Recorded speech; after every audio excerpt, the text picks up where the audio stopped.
कमाल करुछि मोदी मैजिक दौड़ुछि भारतीय अर्थनीति पछरे पड़िला जापान चतुर्थ सर्वबृहत अर्थनीति हेला भारत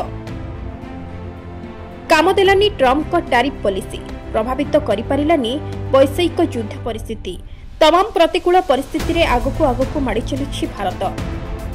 आईएमएफ अर्थात आंतर्जातीय मुद्रा पांठीर सूचना अनुसार भारत एबे विश्वर चतुर्थ सर्वबृहत अर्थनैतिक देश भाव में परिगणित होइछि। जापान को पछरे पकाई भारत 4 ट्रिलियन डॉलर अर्थनीति रे पहुंचथिबा कहचंती नीति आयोगर सीईओ बीबीआर सुब्रमण्यम।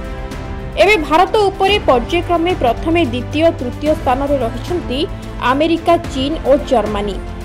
भारतर अभिवृद्धि हार सठिक स्तर में रहिले 2 ରୁ 2.5 वर्ष मध्य देश जर्मनी को पछरे पकाई तृतीय स्थान को उठिबा मध्य सहज हेबे बोली कहिसंती।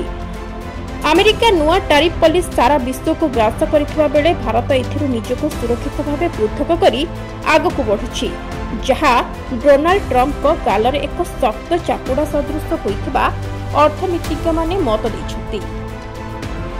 भारत एही सफलता पर देशर विभिन्न क्षेत्र में एहार भल प्रभाव पड़िबो, फଳରେ दर दाम वृद्धि रे रोक लागिबो बोली आशा रखिछंती जनसाधारण। Bureau report, republic Odia.